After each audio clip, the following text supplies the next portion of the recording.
Hello friend, आज हम आपको सर्वप्रथम अमावस्या पर सुनी जाने वाली पितरों की कृपा की कहानी सुनाने जा रहे हैं। कहा जाता है कि जो भी पितृ अमावस्या पर इन कथाओं का श्रवण करता है उसे पितृदोष से मुक्ति मिलती है। इस कथा का ध्यान पूर्वक श्रवण करने मात्र से ही मनुष्य को कोटि कोटि पाप नष्ट होते हैं और उसे अपार धन संपत्ति सुख समृद्धि प्राप्त होती है। पितरों की कृपा से उसके सभी दुख दूर होते हैं और जीवन सुखीमय बनता है। कलयुग का यही सबसे बड़ा विरोधाभास है, जहाँ एक और इंसान पढ़ लिख कर तरक्की कर रहा है, विज्ञान और तकनीकी की ऊंचाइयों को छू रहा है, वहीं दूसरी ओर धीरे धीरे अपने मार्मिक और पितृ कर्मों से दूर होता जा रहा है। लोग यह सोचकर श्राद्ध तर्पण और संस्कारों की उपेक्षा करने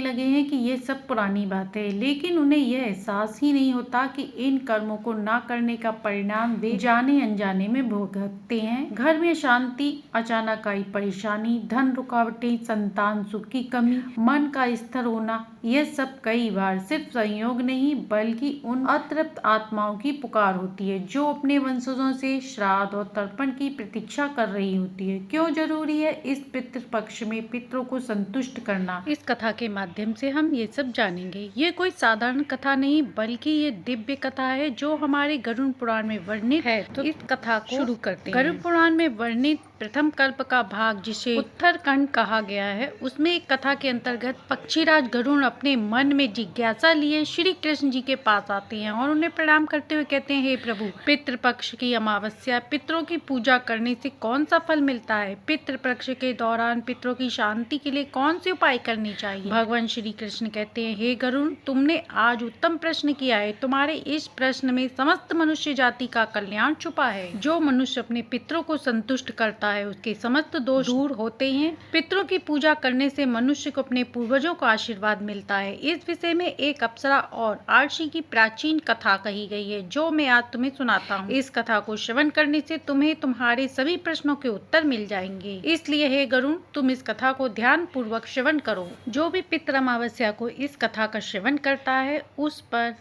पितरों की कृपा बनी रहती है। गरुड़ जी कहते हैं, हे प्रभु, आपके मुख से इस कथा को सुनने के लिए मैं उत्सुक हूँ। कृपया आप मुझे वह कथा सुनाइए। मैं इस कथा का प्रचार अवश्य करूँगा। फिर भगवान श्री कृष्ण गरुड़ को पितृपक्ष की अमावस्या की कथा सुनाते हैं, इसलिए इसे ध्यान पूर्वक श्रवण करें। पितृपक्ष के दौरान तथा अमावस्या तक इस कथा का श्रवण जरूर करना चाहिए। इससे मनुष्य के सभी पाप दोष दूर होते हैं तथा पितृदोष से मुक्ति मिलती है। सभी कर्जे उतर जाते हैं, धन धान्य संपत्ति की प्राप्ति तथा सुंदर गुणवान पत्नी की प्राप्ति निश्चित है। संतानहीन को संतान मिलती है। यह कथा अत्यंत महान। प्राचीन काल की बात है। रुचि नामक एक राजा थे जो संसार की मोह माया को छोड़कर निर्भय होकर ब्रह्मचर्य का पालन करते हुए निराकार भाव से पृथ्वी पर विचरण करने लगे। उन्होंने संसार की सभी खुशियों भोगों को त्याग दिया था। उन्होंने घर में रहना भी छोड़ दिया। वे एक बार ही भोजन करते और वन में भटकते रहते। उन्हें ऐसा वैराग्य धारण किया। उन्हें देखकर उनके समस्त पितृगण अत्यंत दुखी हो गए। अपने वंशज को इस प्रकार से वंश को नष्ट करता हुआ देखकर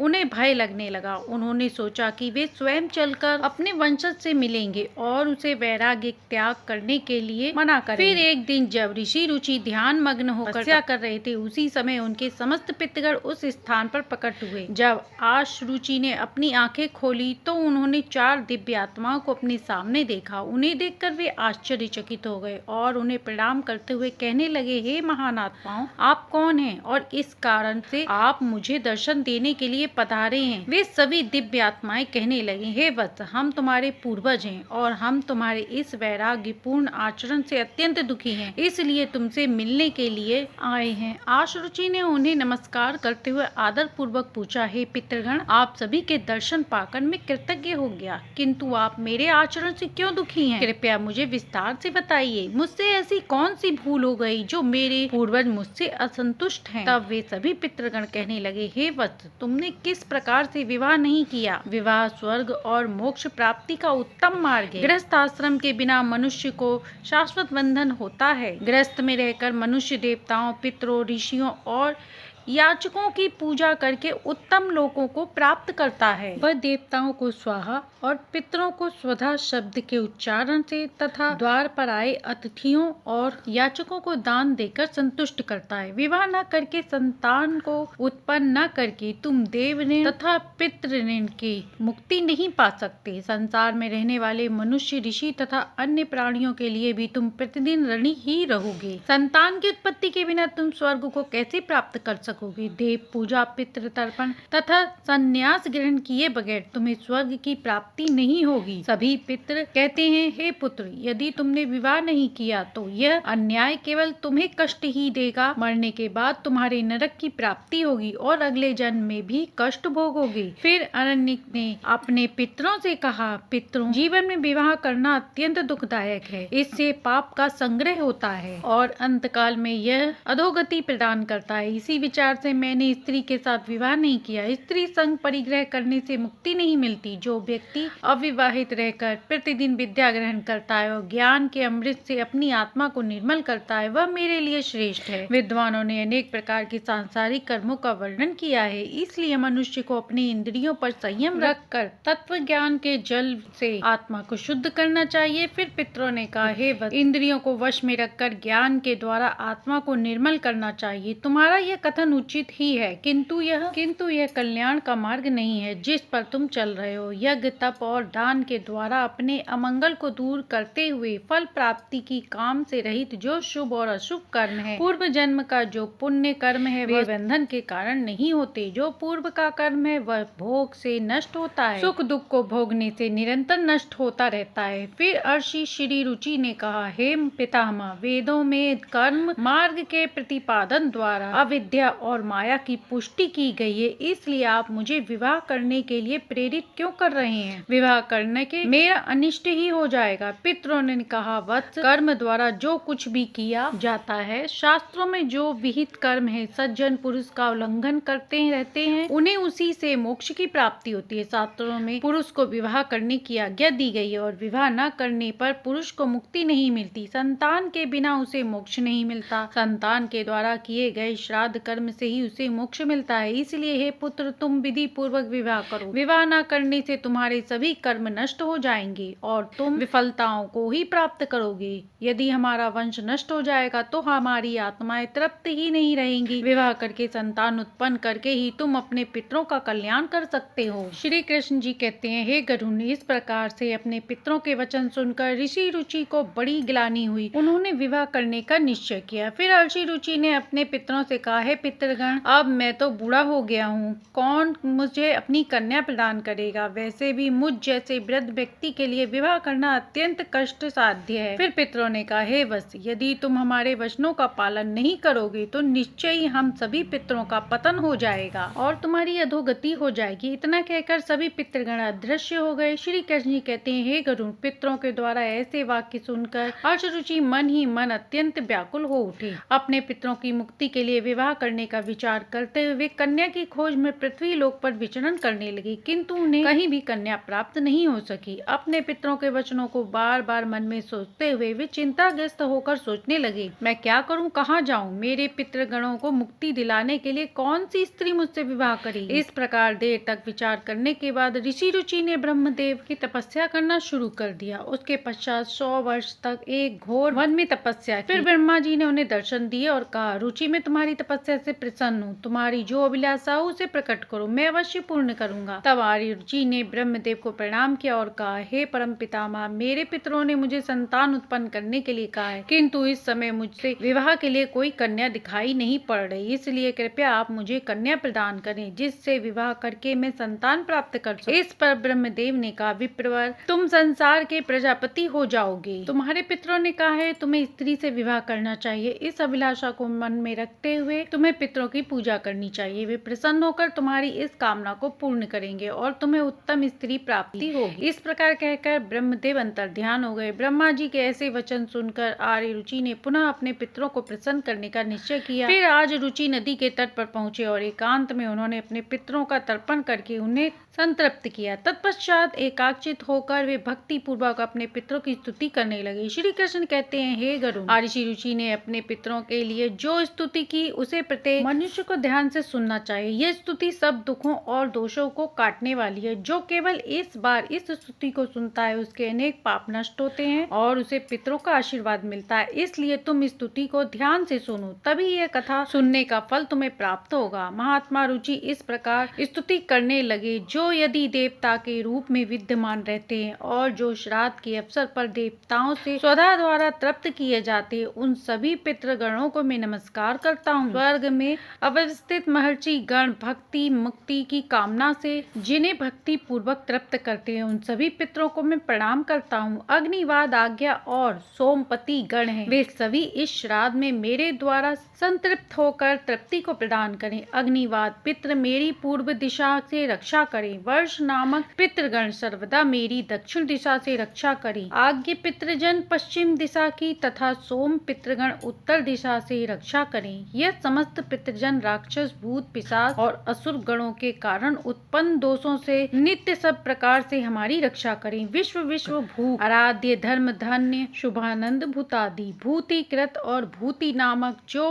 पितरों के 9 गण हैं तथा कल्याण और कलरदरा श्रेय कलता हेतु और अनग नामक जो पितरों के 6 गण कहे गए हैं और वर वर्णे वृद्ध तुष्टि पुष्टि विषपात और धाता नाम ख्यात हैं। ये 7 गण तथा पितृगणों के पाप विनाशक जो महान महात्मा महित महावान और महाबल नाम से प्रसिद्ध ये 5 गण हैं, उन गणों के ही साथ सुखद धर्म धुरई अत्यंत प्रसन्न हो गए और उसी समय एक दिव्य तेज उत्पन्न हुआ जो आकाश मंडल में चारों ओर व्याप्त हुआ। संपूर्ण विश्व को अपने तेज से आच्छादित करने वाली उस रोशनी को देखकर ऋषि रुचि अपने घुटनों पर बैठकर फिर से पितरों की स्तुति करने लगे। रुचि की स्तुति सुनकर पितृगण अत्यंत प्रसन्न हुए और वे उनके सामने प्रकट हुए। रुचि ने पुष्प गंध और अन्य पदार्थों का उन्हें निवेदन किया था। वे सभी पितर उन्हीं को धारण करके उनके सामने प्रकट हुए। रुचि ने भी भक्ति पूर्वक हाथ जोड़कर अपने पितरों को प्रणाम किया, निवेदन किया। प्रसन्न होकर पितरों ने कहा, पुत्र तुम्हारी इस स्थिति से हम अत्यंत प्रसन्न हैं, इसलिए अब तुम्हारी जो कामना हो वह निसंकोच हमसे कहो। फिर नतमस्तक होकर रुचि ने पितरों से कहा, पितृदेव ब्रह्मदेव ने सृष्टि की रक्षा करने के लिए मुझे प्रजापति बनाया है, इसलिए मैं आप संतान उत्पन्न करने में समर्थ गुणवान चरित्रवान पत्नी की कामना करता हूँ। फिर पितरों ने कहा, हे वत्स, इसी स्थान पर अभी इसी क्षण तुम्हें उत्तम मनोरथ पत्नी की प्राप्ति होगी और उसी से तुम्हें पुत्र होगा। हे रुचि, वह पुत्र बुद्धिमान और बलशाली होकर रोज नाम से तीनों लोकों में विख्यात प्राप्त करेगा। उसके भी अतिशय बलवान पराक्रमी महात्मा और पृथ्वी का पालन करने वाले बहुत से पुत्र होंगे। ऐसा कहकर समस्त पितृगण अर्श रुचि को आशीर्वाद देकर उस स्थान से अंतर्ध्यान हो गए। पितरों के अंतर्ध्यान होते ही पितरों की कृपा से उसी समय उस नदी के मध्य से ही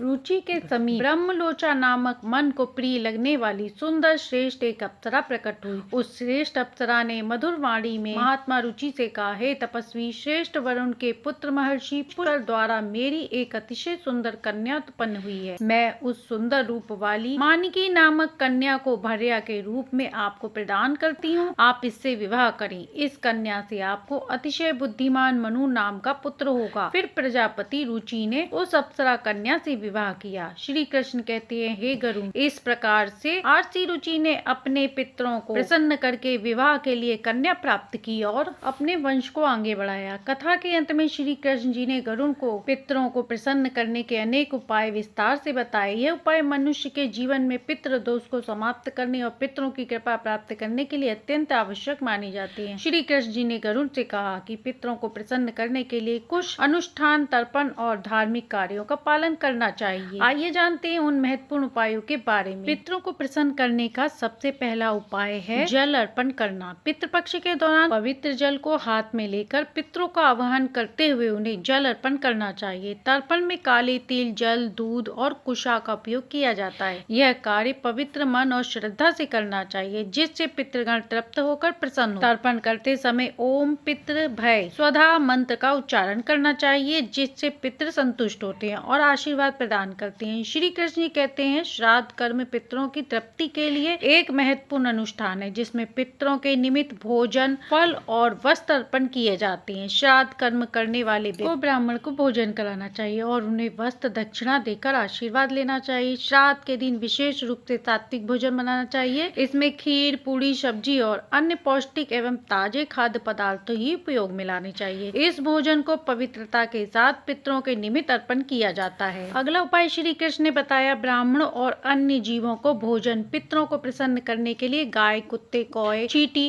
ब्राह्मणों को भोजन कराना अत्यंत शुभ है। इन्हें भोजन अर्पण करने से पितृ प्रसन्न और आशीर्वाद देते हैं। विशेष रूप से श्राद्ध के दिन गाय को हरी घास और रोटी खिलाना और कौए को चावल व खीर खिलाना शुभ माना गया है। इन कार्यों को करने से पितरों की कृपा प्राप्त होती है और पितृ दोष से मुक्ति मिलती है। श्री कृष्ण जी कहते हैं पीपल और तुलसी के वृक्ष की पूजा करना पितरों को प्रसन्न करने का महत्वपूर्ण उपाय है। पीपल का वृक्ष पितृगणों का निवास स्थान और तुलसी का पौधा देवी लक्ष्मी का प्रतीक है। श्राद्ध के दिन तुलसी और पीपल की पूजा करके पितरों को तृप्त किया जाता है। पीपल के नीचे दीपक जलाने से पितृगण प्रसन्न होते हैं, परिवार में समृद्धि का आशीर्वाद देते हैं। श्री कृष्ण जी ने बताया जो व्यक्ति पितृदोष से पीड़ित है, गया जी और अन्य तीर्थ स्थानों में जाकर पिंडदान कराना चाहिए। गया में पिंडदान करने से पितृ संतुष्ट होते हैं और मोक्ष की प्राप्ति होती है और वंशजों को आशीर्वाद देते हैं। आइए अब सुनते हैं सर्वपितृ अमावस्या की कथा। कहा जाता है देवताओं के पितृगण अग्निश्वात जो सोमपथ लोक में निवास करते हैं, उनकी मानसिक कन्या अछोदा नाम की एक नदी के रूप में अवस्थित हुई। वहीं मत्स्य पुराण में अछोदा सरोवर और अछोदा नदी का जिक्र मिलता है जो कि कश्मीर में स्थित है। आइए जानते हैं, एक बार अछोदा ने 1000 वर्ष तक तपस्या की, जिससे प्रसन्न होकर देवताओं के पितृगण अग्निवात और महर्षि पद अपने अन्य पितृगण अमावस के साथ अछोदा को वरदान देने के लिए अश्विनी अमावस्या के दिन उपस्थित हुए। उन्होंने अछोदा से कहा कि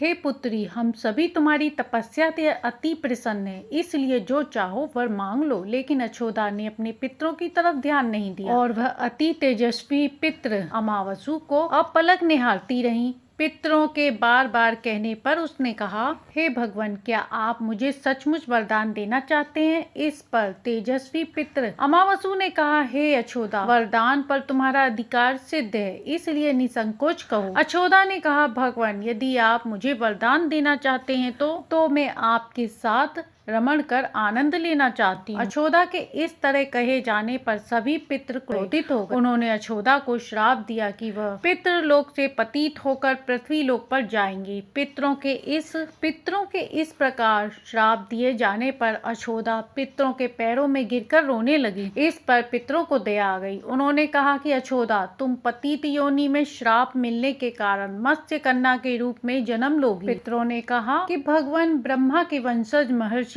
पराशर तुम्हें पति के रूप में प्राप्त हो। तुम्हारे गर्भ से भगवान व्यास जन्म लेंगे। उसके उपरांत भी अन्य दिव्य वंशों में जन्म लेते हुए तुम श्राप मुक्त होकर पुनः पितृलोक में वापस आ जाओगी। पितरों के इस तरह कहे जाने पर अछोदा शांत हुई। अमावसु के ब्रह्मचर्य और धैर्य की सभी पितरों ने सराहना की एवं वरदान दिया कि यह अमावस्या तिथि अमावसु के नाम से जानी जाएगी। जो प्राणी किसी भी दिन श्राद्ध न कर पाए वह केवल अमावस्या के दिन श्राद्ध तर्पण करके सभी बीते 14 दिनों का पुण्य प्राप्त करते हुए अपने पितरों को तृप्त कर सकते हैं। तभी से प्रत्येक माह की अमावस्या तिथि को सर्वाधिक महत्व दिया जाता है और यह तिथि सर्वपितृ श्राद्ध के रूप में मनाई जाती है। उसी पाप के प्रायश्चित हेतु कालांतर में यही अछोदा महर्षि पराशर की पत्नी एवं वेद व्यास जी की माता सत्यवती बनी। इसके पश्चात समुद्र के अंशभूत शांतनु की पत्नी हुई और 2 पुत्र चित्रांगद तथा विचित्र वीर को जन्म दिया।